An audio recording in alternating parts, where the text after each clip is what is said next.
વડોદરા મહાનગરપાલિકાની મુખ્ય કચેરી ખાતે મળેલી સ્થાયી સમિતિની બેઠકમાં કુલ 19 કામો મંજૂરી માટે આવ્યા હતા, જેમાંથી 14 કામોને મંજૂરી આપવામાં આવી છે અને 5 કામો મુલતવી રાખવામાં આવ્યા છે। આજ રોજ મળેલી પાલિકાની સ્થાયી સમિતિની બેઠકમાં 19 કામોમાંથી 14 કામોને મંજૂરી આપવામાં આવી છે, જ્યારે 5 કામો મુલતવી રાખવામાં આવ્યા છે। પાલિકામાં દર અઠવાડિયે મળતી સ્થાયી સમિતિની બેઠકમાં આજ રોજ મળેલી સ્થાયી સમિતિની બેઠકમાં શહેરના અલગ અલગ વિભાગમાંથી વિકાસલક્ષી કામો મંજૂરી અર્થે મૂકવામાં આવ્યા હતા, જેમાં સ્થાયી સમિતિના અધ્યક્ષ ડોક્ટર શીતલ મિસ્ત્રીની અધ્યક્ષતામાં મળેલી બેઠકમાં કુલ 18 અને એક વધારાનું કામ મળી 19 કામો દરખાસ્ત પર ચડાવવામાં આવ્યા હતા, જેમાં 14 કામોને મંજૂરી આપવામાં આવી છે અને 5 કામો મુલતવી રાખવામાં આવ્યા હતા। બેઠક વિશે સંપૂર્ણ માહિતી આપતા સ્થાયી સમિતિના અધ્યક્ષ ડોક્ટર શીતલ મિસ્ત્રી દ્વારા જણાવવામાં આવ્યું કે વધુ અભ્યાસ કરીને પછી આને ફરી લાવીશું, બરાબર છે। એ દરખાસ્તમાં કોઈ પણ જાતનો સુધારો વધારો નથી અને એવી ને એવી રેઝ ઇટ ઇઝ દરખાસ્ત જે મુલતવી થયેલી ફરી આવી છે,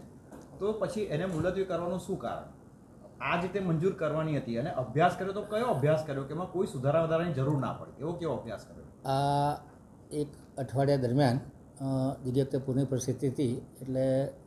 સભ્યો એ સ્ટડી નહોતો કર્યો, એટલે આ વખતે દરખાસ્ત ચડાવી છે અને શું શું ખર્ચા થયા છે અને શું શું સંભવિત ખર્ચા છે, કારણ કે કોર્પોરેશનના ઘણા બધા કાર્યક્રમો, ગણેશોત્સવ, તિરંગા યાત્રા, આ બધા કાર્યક્રમ કન્ટિન્યુઅસ આવતા હોય છે અને ઘણી વખત ઇમરજન્સીમાં ફરાજખાનાની જરૂર પડતી હોય છે અને ટેન્ડર સસ્તા ભાવનું છે, એટલે આ વખતે મંજૂર કર્યું છે। હવે આવનારા સમયમાં ઓફરથી એક યુનિટ રેટ નક્કી કરી અને 5 થી 6 એજન્સીઓને આમાં એમ્પેનલ કરવામાં આવશે, જેથી એક જ વ્યક્તિ મોનોપોલીથી કામ ન કરે, પરંતુ વારાફરતી તમામ એજન્સીઓને કામ આપવા માટેનું સૂચન તમામ સ્થાયીના સભ્યોએ કર્યું છે અને આ પ્રમાણે સૂચના કમિશનર સાહેબને અને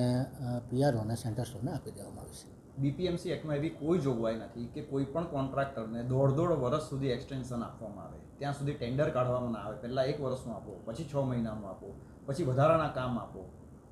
તો આ શું આને લાગતો ભ્રષ્ટાચાર છે?